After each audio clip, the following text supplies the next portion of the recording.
Now, the biggest manufacturing company in Britain, BAE Systems, is pleading guilty to a charge of conspiring to make false statements to the US government. It's being fined £280 million. It has also come to an agreement with a serious fraud office in the UK for failing to keep accurate accounting records. Newsnight's Peter Marshall has been reporting on the events leading up to this moment for a long time, and he joins us now from Washington. Peter. Well, Gavin, this is a huge embarrassment for Britain's biggest manufacturer, but they know if they hadn't come clean, they'd have jeopardised the company's future. For the British government, it's an embarrassment full stop. The Americans have exposed Britain's weakness in dealing with Saudi Arabia. Tony Blair and his cabinet scuppered the UK investigation into that, you'll remember. They caved in under Saudi pressure. The Americans, furious, opened their own investigation and have now got BAE to admit to serious crimes. It's a global settlement to a worldwide scandal.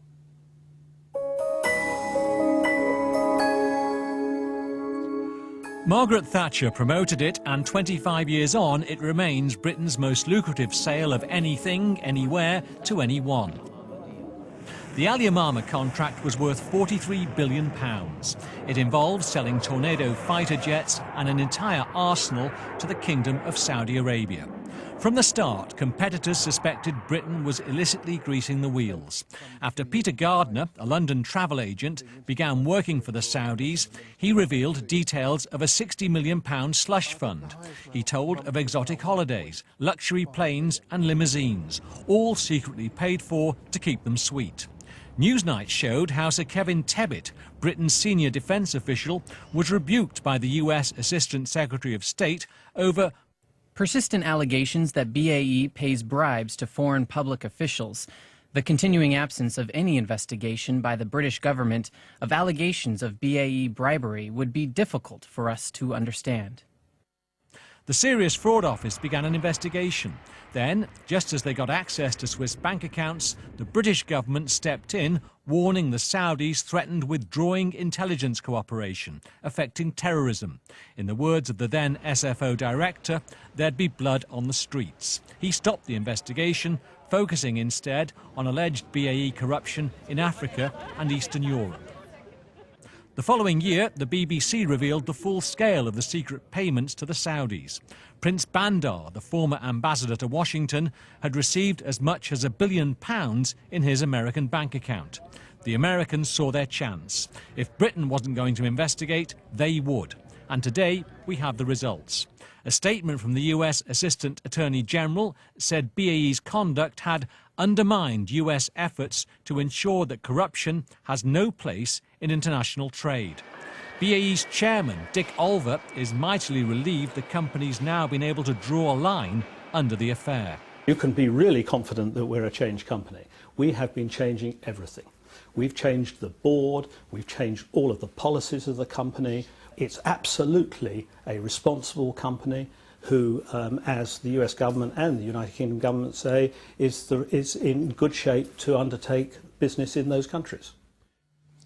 The point is, if BAE hadn't held their hands up, this could have been much worse. Any company convicted of corruption here in America is barred from the Pentagon, where BAE sees its future profits. So they'll be arraigned in a US court and admit making secret payments, but they won't have to utter the C word.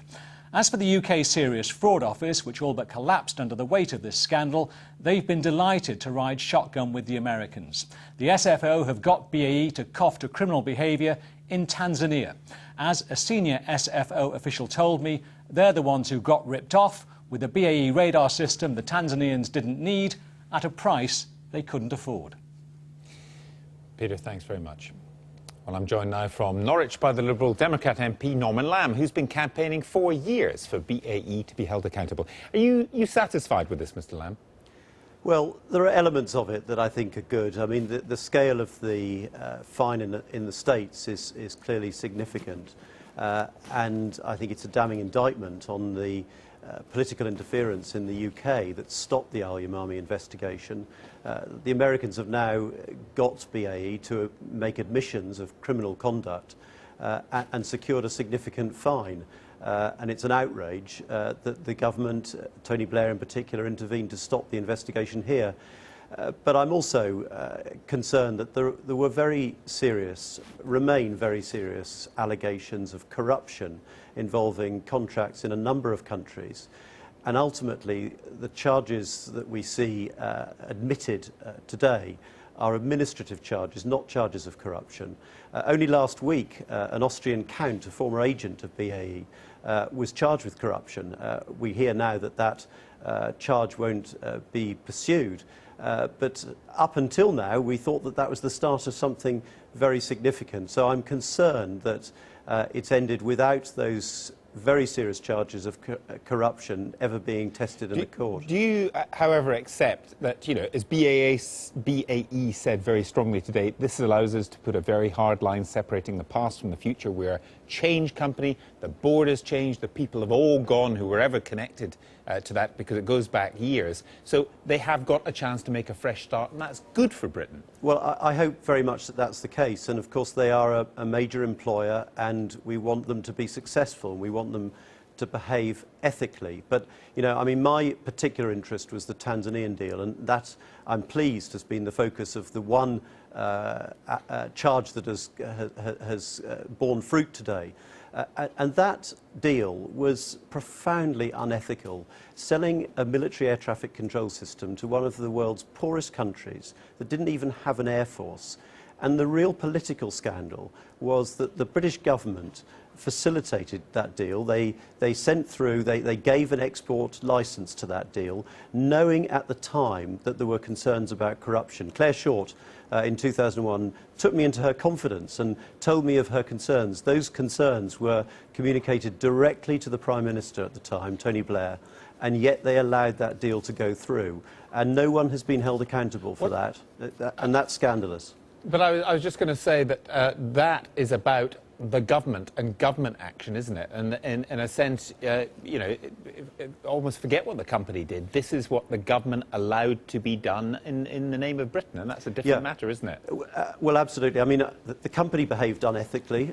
Barclays, incidentally, provided a cheap loan for the deal as well. That has never been properly investigated. But my concern has been particularly the behaviour of the British government, both in turning a blind eye to the yamamah deal, but also in allowing that scandalous deal with Tanzania to proceed. Mr. Lamb, we're out of time. Thank you very much.